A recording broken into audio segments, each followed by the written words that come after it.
This here is actually the apartment complex in which Pablo Escobar himself was hiding in for several months up until the day of his capture. Good evening from a beautiful day here in Medellin, Colombia.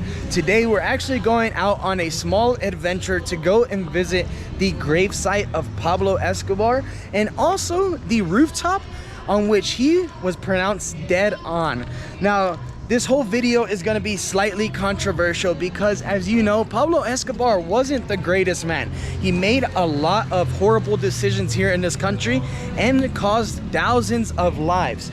Now, I am making this video to show you guys simply what I am seeing here in Medellin, Colombia. You guys told me a few days ago you were interested on seeing the rooftop, that you guys were interested in seeing his gravesite.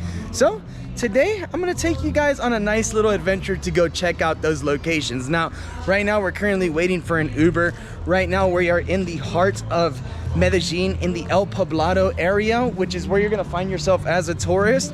And from here to get to the gravesite, it's actually only about a 15-minute drive and only 12,000 pesos in the Uber. So right now, the Uber's on its way. We'll be jumping on in there, making our way to the Monte Sacro Cemetery, and I'm gonna show you guys where Pablo Escobar was laid to rest. And the Uber is here, guys, para Chris.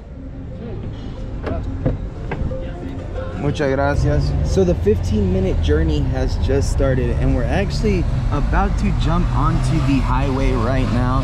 And I figured, why not? I'm gonna show you guys what the city is looking like from the back seat of a taxi for just a few minutes before we make it there. Now, as you can tell, the city of Medellin, unlike many other major cities in South America, this city here is actually very, very green and extremely vibrant. It also is surrounded by mountains 360 degrees, which is quite incredible. Now, here in Medellin, they actually have an amazing public transportation system, and the metro system here in Medellin is actually one of the best in the world.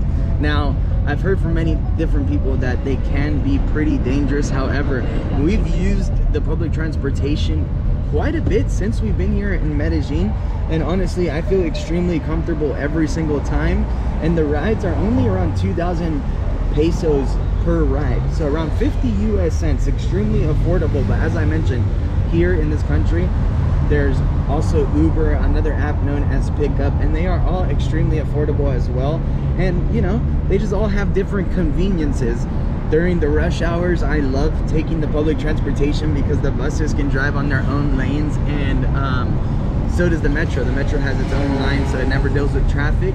But then some days, like right now, when the evening is calm, it's a Sunday evening, it's very nice to just hop into an Uber and just get to your destination without having to worry about waiting for a train or standing while it's super, super busy during the rush hours. Now, one thing that is also very, very unique to Medellin, and I didn't notice too much in Bogota, is that here a lot of people actually commute on motorcycles and scooters.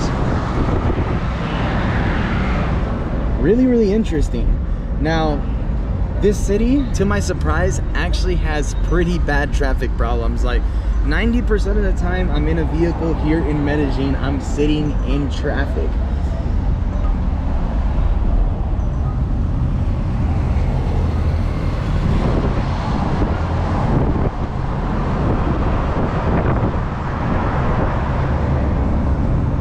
Alright, enough jabber.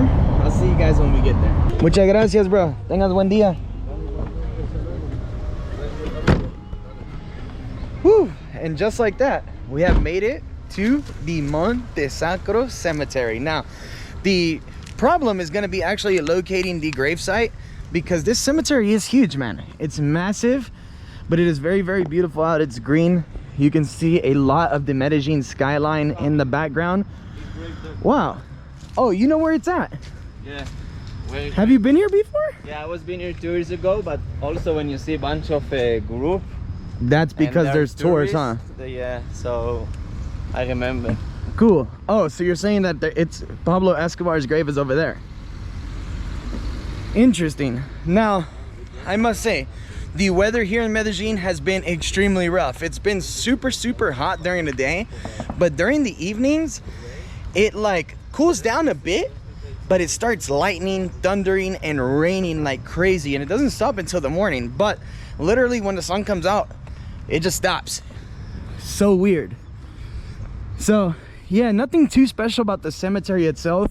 It's just a pretty normal cemetery. I thought that Pablo Escobar's grave initially was somewhere like, you know, unique or special to just him, but no, it's in a normal, he can be found in a normal cemetery that's open to the public, and it's actually open 24 hours a day and costs nothing to come into.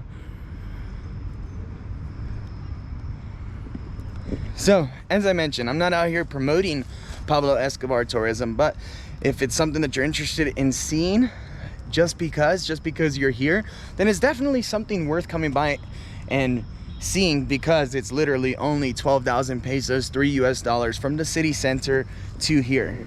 Agree. All right, let's make our way over there before people are like, Chris, dude, you talk way too much, bro. We want to see the action. Let's get over here. Let's go check out some action. I don't know what's going on here. Maybe they're burying somebody right now, so just for respect reasons, I'll turn the camera over in this direction. Now, it's quite interesting because his grave is actually like not tucked in anywhere special, just right here outside. So let's make our way over and see what the hell everybody's looking at. Why is this so interesting, my friends? And we have made it, folks, to the site where Pablo Escobar and a lot of the Escobar family is actually buried. Now, here is his tombstone. Pablo Emilio Escobar Gaviria. He was actually born on December 1st, 1949 and died December 2nd, 1993. Almost exactly a year before I was born. I was born on December 7th, 1994. Now right here it says, Fuiste un conquistador de sueños imposibles, más allá de leyendo que hoy simbolizas.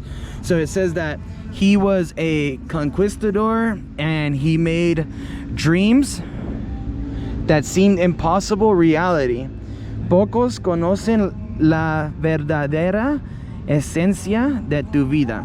So I guess that means that only a few fortunate people know who he really was. Now over here right next to him, there's someone by the name of Luis Fernando Escobar, Teresa Castano, Hermilda Gaviera de Escobar. I'm not too sure who that was. I believe that was his mother though, because I mean, look at the dates, 2006 to 1917. Pretty sure that was his mother. So yeah, these here are all of the tombstones from the Escobar family, and besides that, guys, it's nothing too special of a placement.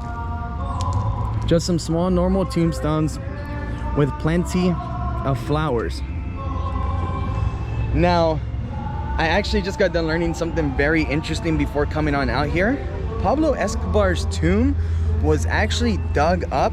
His casket was actually dug up 2.5 years ago, and they actually took out all of his remains and placed it into a new casket and put it right back into the ground. Super crazy, super interesting, super cool. There you go, folks. You guys have seen it yourself, and now it's time for us to hop back into the Uber and make our way over to that rooftop. Let's head there. And the Uber has arrived. Hola, buenas. So we just made it into the Uber. It turns out that the rooftop is actually 27 minutes away from the cemetery. So I think I'm gonna go ahead and put the camera down, but let's hope that when we get there, there's still a little bit of light to show you guys, because right now, man, the sun is starting to set. But we're saying bye to the Monte Sacro Cemetery now, and we'll see you guys in an area of the city known as Laureles in about a half an hour.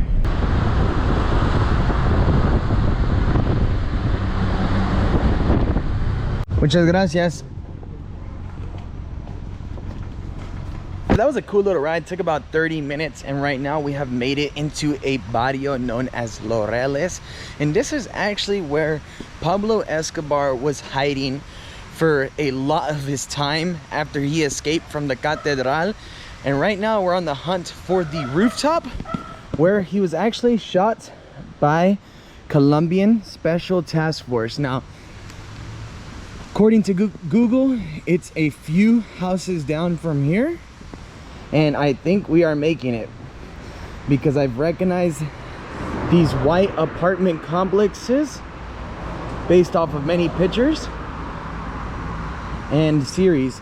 So it looks like we're slowly approaching it here, guys.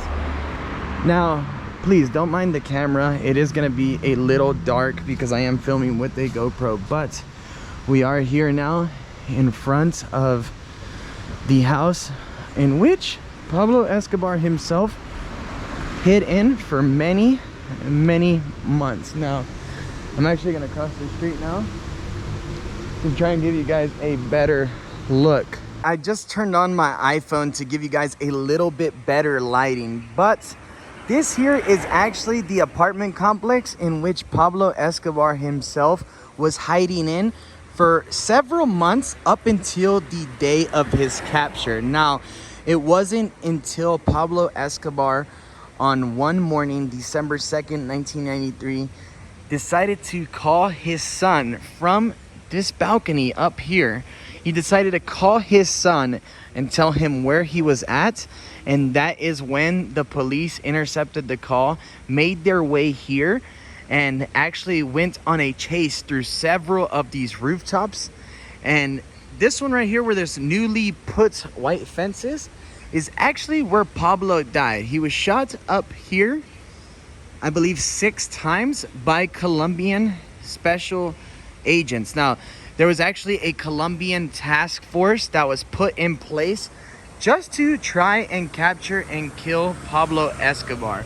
They had no other plans or missions other than to find this man, kill him, and get him off the streets. Now, there was actually a very famous mural painted over these bricks, but it's now been completely spray painted over, and the home in which Pablo was actually shot on is actually a Spanish school now. So you can actually go there, learn languages where, yeah, Pablo once ran around. So yeah, very interesting place, guys. Overall, it's just your pretty standard, yeah, tourist site here in Medellin. I mean, look at the taxis pulling up, bringing tourists by and showing them where Pablo Escobar, one of the largest narco traffickers in the entire world, spent his last few seconds breathing up here. So I think this is actually where today's little fun adventure is gonna come to an end. Please let me know if this was a little interesting tour for you guys, and were you in fact shocked to see the grave or the very site where Pablo hid for over 16 months after escaping prison. Now, I am gonna be in Medellin for just a few more days, so there should be a few more adventures coming out from Medellin. But guys, I'm heading to Venezuela in about 2 weeks time, and the adventures there are gonna be unreal.